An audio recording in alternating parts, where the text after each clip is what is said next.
Hello, everybody. Welcome back into the kitchen with me. My name is Elle Parker, also known as Miss Netta P on this channel, and this is In the Kitchen with Miss Netta P. Today, we are going to be working on a Living Foods nachos recipe. I'm going to be using a nut meat base.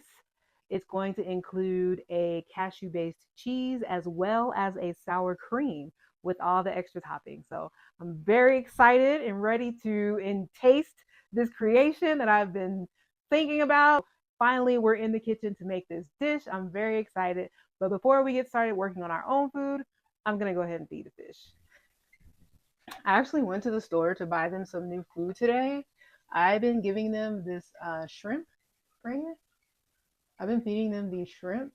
And also, I've been feeding them these bug bites as well. These flakes really make the tank very messy, and I have to very often clean out the whole tank, which is not fun. It's like a lot of work. Look, they're excited. They know what time it is. Frisky in the fish tank. One of the things I do so love about living foods is that we tend to use all of the parts of the different fruits and vegetables, nuts and seeds that we use. So today's recipe is going to include the kind of leftovers from the almond milk that we made, the fresh almond milk. So all of the seed that was left over from the almond milk, that's what we're going to be using to make the meat substitute for our nachos. So nothing goes to waste. And then the recipe I'm following is from a Living Foods cookbook. It's called Raw Foods. I believe it's called Raw Foods by Chef India. And one of the things that her recipe called for that I had never heard of was actually, it called for sun dried black olives, but I wasn't able to find any sun dried black olives. They were all out of stock. I was so excited. They had a variety of California grown sun dried black olives, but they were all out of stock. But I did find these Moroccan dry cured black olives at my local Whole Foods. So we've had our cashews soaking for the cheese as well as the sour cream I'm going to be making. And then I'm very happy about this because I generally tend to lose a lot of produce and I try a lot of different things to keep my food fresher longer. So this is some cilantro that I've had for a bit of time. And I don't know how you guys keep your cilantro and other fresh herbs fresher for longer. If I'm not sprouting them on the counter, which I don't really do here in the environment that I'm in, because I don't know, I just don't do it here. So, but I do keep them in the refrigerator, and I'm so excited that what I did actually worked. So I just wanted to share it with you guys. I actually wrapped the base of the cilantro in a wet paper towel before I put it into this baggie. Now, in the past, I've put the cilantro directly into the refrigerator without hydrating it or covering it in any way, and that stuff will wilt and look a hot mess in no time, in just a matter of a couple days or so. But this has stayed surprisingly fresh and crisp. I didn't seal the bag. I kind of left the bag open just because I don't know. I didn't want to just want it to not be able to breathe or do whatever it needed to do. The paper towel down here is still moist, so I think that's what's really helped to keep the entire herb fresh. So eventually, I'm going to work on growing some of my own herbs at home so I can just pick directly from the plant and they'll still be fresh. But that's another project for another day. So let's go ahead and get started with today's recipe. Okay, so here's everything we're going to be working with today. I kind of prepared the cilantro. I like to hand prepare my cilantro. So I pulled the leaves off individually. So I went ahead and spent the time to do that. So I have the cilantro ready. And then I have some other herbs that we're going to be using. But I'm going to go ahead and get this out of the way because the first thing we're going to do is work on our sour cream and cheese. So the first thing I'm going to start with is the sour cream, which requires some lemon juice. And we're going to be putting it into my NutriBullet blender. First thing we're going to do is rinse and drain and rinse our cashews. Um, so it's going to be about a cup to a cup and a half of cashews. And then I need 2 tablespoons of lemon juice. I don't know where my juicer is, my hand juicer. So I'm just basically doing it 100% manually by hand. And that's okay because it's just more of my energy going into my meal. So thankfully, one lemon gave me 2 full teaspoons that I needed. And then we're going to add some chili powder and nutritional yeast. What is it, about a quarter cup of nutritional yeast? I'll make sure and put the exact recipe like below in the comments or something. And a little sea salt. And we're going to add some water. And that's all for the sour cream portion. I just want to get all the lemon juice. I want to squeeze all the juice out of the lemon because I like a little extra tang in my sour cream anyway. So we're going to go ahead and blend that up. And as you can see, this is what we got going on here. It blends up nice and easily. And there is our cashew-based sour cream. So I'm going to go ahead and set that to the side, put it in a little storage container. Now we're going to start working on the cheese. And again, you want to drain and rinse the nuts, the cashews. And turned out to be about a cup and a half of cashews for the cheese sauce as well. So the recipe that I was following is for a larger batch. So um, it calls for paprika. But what I like to use, I'm going to give you guys my secret ingredient. I like to use smoked paprika. And then we add some fresh rosemary. This really gives the cheese sauce this distinctively unique flavor, which I love. So I'm just adding some salt, nutritional yeast, and water. Boom. That's all it takes for a very flavorful plant-based cheese, totally dairy-free. And I'm telling you, it tastes so delicious. So here is our nacho cheese sauce. I want to make sure I get all of that. Look at that color. It's so rich. I love it. And then I'm going to go ahead and put my cheese sauce up in my little dish here. Make sure I get all that yummy goodness out of there.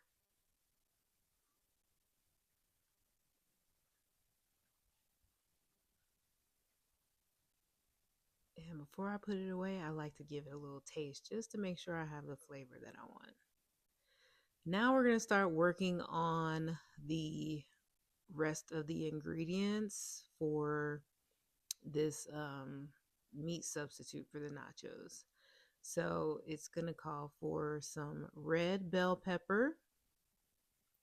Now, all of these ingredients are going to go into the food processor, but I still like to give them a little, just cut them up into some little pieces anyway and just not put them in whole. So I'm going to be adding some jalapeno pepper and 3 garlic cloves. You'll notice I like to crush my garlic cloves with the flat side of the knife. That makes it easy to peel the garlic. And then we're going to also add some red onion. Pretty easy to peel the red onion. And I'm just going to cut that into some manageable pieces as well, because that's also going to go in the food processor. Now I'm kind of eyeballing some of these measurements, but I do use my measuring cups just to kind of make sure, I'm in the right range of exactly what I'm going to need. So I'm going to take about two to three green onions and chop those up so those can go in the food processor as well. All right, so that's all the green onions that we're going to be adding. And here I go again, just kind of putting it in the cup I'm not a super experienced chef, so I like to kind of double check myself. Now here is the nut meat that we're going to be using. This is the leftovers from the almond milk that we made. And I'm just going to grab about 2 cups. I'm using my 2 cup measuring cup here. It's going to be kind of full to the top. I'm not like doing a super small measurement, but yeah, all the crushed nut meat from the almonds. That's the first thing we're going in. And I'm just going to add the rest of my ingredients: the red onion, the green onion. What else we got going in here? We're going to add the 3 cloves of garlic. And now, here, the special ingredient, the sun dry cured olives, some sage leaves. We're going to go ahead and drop those in there. Um, this is some chili powder and then some chipotle powder. And just some other seasonings. I think this is going to be oh, this is some cumin, some dried cumin that's going in there. And maybe some more, oh, paprika. I'm sure paprika's going in there. We're going to add that red bell pepper. And I'm actually only going to add half of that pepper because I don't want it to be too spicy. And now here's the fresh thyme. Go ahead and put that in there. I love working with fresh herbs. And then that's about it. We're just going to add in about a quarter cup of olive oil, and all of this is going to get mixed up in the food processor. And then you want to pulse it. Don't just turn it on and just let it go, because you want it to kind of have that kind of a loose texture, kind of that crumbly type of texture. You don't want to just turn it on and let it go and turn into like, a whole mushy dough.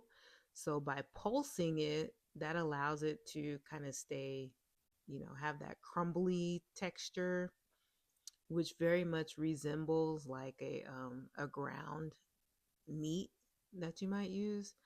You could probably use this for tacos or anything else like that. I'm so happy with how this turned out. Now the last ingredient that we're going to add is some fresh carrot. And it's important not to add the carrot into the mixture as you're blending it with everything else that you blend in the food processor. You want to add the carrot separately. And that was explicitly stated in the recipe that I was using. So I'm going to follow the instructions. Especially, this is my first time actually making this recipe. So while I will, add my own flavor here and there, I definitely try to follow instructions as much as I possibly can. So we got a nice crumble effect going on with the nut meat and our spices and herbs. And now I'm just adding the finely shredded carrot to the mixture and mixing it up. I'm kind of using a fork just so that I continue to maintain that crumble texture as I'm mixing and tossing it together. And I'm actually very happy with how this is turning out. Look at that, you guys. Doesn't that resemble like a seasoned ground beef or something like that? I remember back in the days when I used to make tacos with ground beef, and then I switched to ground turkey, and now I'm like 100% living foods, raw plant based. Look at that texture. Look at the color. It's so vibrant and it's so flavorful. So now I'm going to bring you guys with me as I get ready to put together my first plate of nachos. I'm using some of the best tortilla chips. These are Taco Works tortilla chips. If you don't know about it, you better find out, cuz man, these are some of the best tortilla chips. And right now, I'm just going to start layering my ingredients.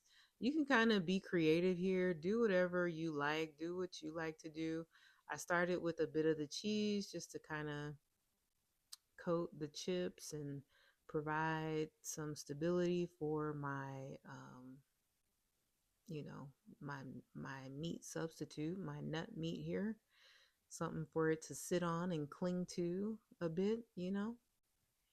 So I came in with that first, and then I'm going to add some sliced tomatoes, some fresh tomatoes to top off my nachos here.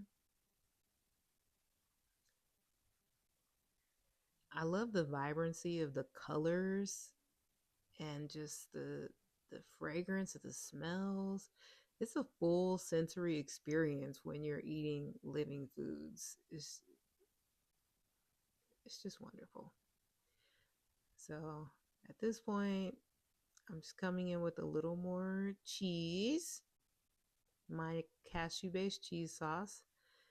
And then I'm actually going to add some Clamato olives as well. Now, I'm also adding my sour cream right now. Cashews can be heavy, so you have to be mindful of how you're using it and, just be mindful of that. That's a lot of cashews. So I'm adding my olives. Then I'm going to top it off with my fresh cilantro. I love cilantro. And oh, tahine. I'm going to add some tahine. Everything tastes better with tahine. And there we have it, folks. My Living Foods nacho platter.